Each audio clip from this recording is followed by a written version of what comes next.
Hello everyone and welcome again to my channel. तो मुझसे किसी ने पूछा कि क्या मेरा चैनल मोनेटाइज हो गया है। तो यस, मेरा चैनल मोनेटाइज हो गया है। तो मुझे लगा कि क्यों ना मैं इसी पर एक वीडियो बनाऊं और जो जो गलतियां मैंने की और जिसकी वजह से मुझे इतना टाइम लग गया मोनेटाइज होने में, वो गलतियां आप ना करें और कहीं ना कहीं आप लोग के लिए भी हेल्पफुल हो। तो चलिए स्टार्ट करते हैं। तो सबसे पहली गलती जो मैंने की वो ये थी कि मैंने 2019 में व्हेन कोविड हैपन, तो मैंने एक वैसे ही यूट्यूब स्टार्ट कर दिया जैसे कि सब लोग कर ही रहे थे घर पे बैठकर। तो जो हम लोग जब यूट्यूब अपलोड करते हैं उस वक्त जो अकाउंट खुलता है यूट्यूब का, उसमें जो चैनल रहता है मैंने उसी को यूज़ कर लिया और वो पता नहीं कब से था। तो एक तो वो वाला चैनल यूज़ नहीं करना चाहिए, क्योंकि उस पर जो आपकी ऑडियंस होती है वो ऑलरेडी मतलब ख़त्म सी होती है, कोई आपको देखता नहीं है कुछ भी।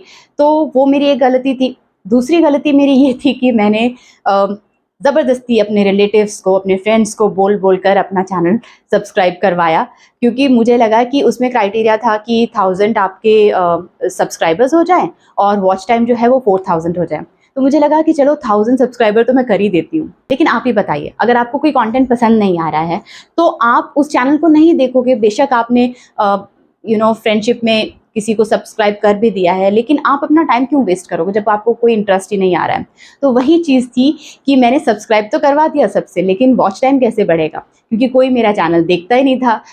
कोई तो नहीं, मतलब थोड़े बहुत लोग देखते थे लेकिन सब नहीं देखते थे, क्योंकि सबको वो इंटरेस्टिंग नहीं लगता था। और तीसरी मेरी सबसे बड़ी गलती ये थी कि मैं जब मुंबई वापस आई अपनी छोटी सी बेटी के साथ, तो मुझे लगा कि सिर्फ एक मेमोरीज को संजो के रखने के लिए एक चैनल स्टार्ट कर देती हूँ और डेली एक ब्लॉग की तरह वो वीडियोस डालती रहूँगी, और ताकि जब मेरी बेटी बड़ी हो जाए तो मैं वो उसकी वीडियोस देख सकूँ और उन पलों को दोबारा से जी सकूँ। लेकिन मैंने अर्निंग पॉइंट ऑफ व्यू से सोचा ही नहीं था, क्योंकि पहले ही एक दो बार चैनल स्टार्ट करके बंद कर दिए थे और कुछ हुआ नहीं था, तो मुझे ऐसा कुछ इंटरेस्ट भी नहीं था इसमें। तो मैंने वो स्टार्ट कर दिया और लकीली मुझे शो भी मिल गया।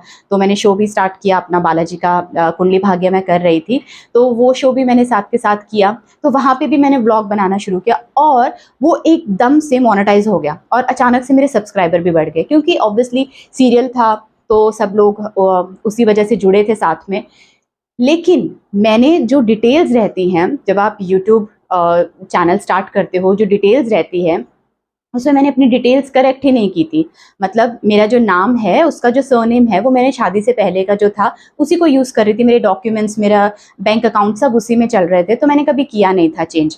लेकिन अभी जब मैं वापस आई तो मैंने अपने सरनेम चेंज किया, मैंने बैंक अकाउंट चेंज किया, सब कुछ। लेकिन उसमें यूट्यूब पे मैं ये डिटेल्स डालना भूल गई, उनको दोबारा से अपडेट करना भूल गई। तो हुआ क्या कि मेरा चैनल मोनेटाइज हो गया, मेरा वॉच आवर भी बढ़ गया, सब चीज़ें हो गई और अमाउंट भी एक पर्टिकुलर अमाउंट मेरे वाईटी पे दिखाई दे रहा था। लेकिन वो मेरे बैंक में ट्रांसफ़र नहीं हो रहा था, तो मुझे समझ में नहीं आया। मुझे लगा कि पता नहीं ऐसे ही होता होगा क्योंकि जब तक आपके साथ चीज़ें होती नहीं आपको नहीं लगता, आपको विश्वास नहीं होता। तो मैंने एक दिन वैसे ही अपने हस्बैंड से डिस्कस किया, उन्हें बताया कि ऐसा-ऐसा ये अमाउंट शो हो रहा है वाईटी पे, लेकिन ये अकाउंट में ट्रांसफ़र नहीं हो रहा है। तो उन्होंने जब अच्छे से चेक किया उसको, और क्योंकि मैं तो चेक ही नहीं कर रही थी, मैं तो इतना हल्के में ले ली थी चीज़ें। तो उन्होंने अच्छे से चेक किया और तब पता चला कि उसमें जो सरनेम है उसका मैंने गड़बड़ किया है, और पता नहीं मैंने ईमेल भी कौन-सा डाला था, उस पे मेल्स भी आती होंगी, लेकिन मैंने चेक नहीं की थी। तो मैं बैंक गई, मैंने अपना सरनेम और वो सब चेंज करवाया, फिर वहाँ से मैनेजर का फ़ोन आया, मतलब बहुत सारी चीज़ें हुई, वो सब चीज़ें अपडेट होके और अमाउंट मेरे अकाउंट में आ गया। तो ये मेरी बहुत बड़ी गलती थी। हम लोग क्या करते हैं, हम बस जोश-जोश में चैनल स्टार्ट कर देते हैं, लेकिन डिटेल्स नहीं देखते हैं। आज के टाइम पे हर कोई कहीं न कहीं अर्निंग पॉइंट ऑफ व्यू से कर रहा है चैनल स्टार्ट, और करना चाहिए, मेरी तरह बेवकूफ़ी नहीं करनी चाहिए। लेकिन channel obviously earning point of view से करिए स्टार्ट, क्योंकि ये एक अच्छा सोर्स हो सकता है आपकी इनकम का, तो क्यों नहीं। और उसी तरह से हर डिटेल का पता रखिए, अगर कुछ अपडेट करना है तो अपडेट करके रखिए।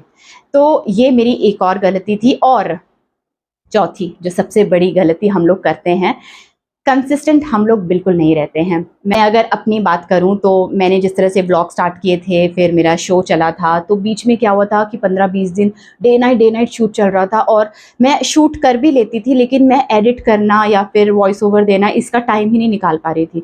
मैं सुबह 5 बजे आती थी, थोड़ी देर सोती थी, फिर सेट पे चली जाती थी, तो उस तरह से बहुत ज़्यादा ब्रेक लग गया और उसके बाद मेरा इंटरेस्ट भी छूट गया। तो हुआ क्या कि जितनी ऑडियंस मेरे साथ जुड़ी थी, वो सब कहीं ना कहीं डिस्कनेक्ट हो गई। ठीक है, क्योंकि सब्सक्राइब करने के बाद कोई आपको क्यों देखेगा अगर आप कंटिन्यू ब्लॉग या वीडियोस नहीं अपलोड कर रहे हैं। जैसे मैं अगर अपनी बात बताऊं तो कुछ एक इन्फ्लुएंसर्स है जिनको मैं बहुत पसंद करती हूँ और मुझे पता है कि वो किस दिन किस टाइम पे अपने ब्लॉग्स डालते हैं, मुझे वो देखने होते हैं। लेकिन दो ऐसे इन्फ्लुएंसर्स हैं, उनका मैं नाम नहीं लूँगी, लेकिन उनके अपनी रीजंस रहे होंगे। 3-4 महीने तक वो लोग गायब हो गए थे, तो बहुत मतलब बहुत क्यूरियस रहती थी जानने के लिए कि अब नेक्स्ट क्या हुआ होगा, नेक्स्ट क्या हुआ होगा। और उस वजह से फिर एक दिन गुस्से में मैंने अनसब्सक्राइब कर दिया। तो ऐसे बहुत सारे लोग करते होंगे, तो इसलिए कंसिस्टेंट रहना बहुत ज़रूरी है। और मैं अभी 2-3 महीने के लिए आउट ऑफ मुंबई थी, तो मैं व्लॉग्स नहीं डाल रही थी कंटिन्यू और बहुत सारी चीज़ें हो गई, तो इस वजह से मेरे व्यूज़ कम हो गए, मेरे सब्सक्राइबर कम होते रहे। तो मुझे समझ में आया कि कंसिस्टेंट होना कितना ज़रूरी है। आपको अगर 10 लोग पसंद करते हैं, 1000 नहीं करते, तो उन 10 लोगों के लिए वीडियोज़ डालिए, लेकिन डालिए ज़रूर, क्योंकि वो लोग आपको देखना चाहते हैं। 10 ऐसे लोग इतने करोड़ों में से बहुत जेन्युइन हैं जो सिर्फ़ आपको देखना चाहते हैं, तो उनके लिए वीडियोज़ डालिए। आपको पता भी नहीं चलेगा कि 10 से कब 10 मिलियन हो गए, सीरियसली। मतलब आई होप मेरे भी हो जाएँ जल्दी से। तो इसीलिए ये सारे रीज़न्स मैं आपको बता रही हूँ ताकि आप मेरी तरह की गलती बिल्कुल ना करें।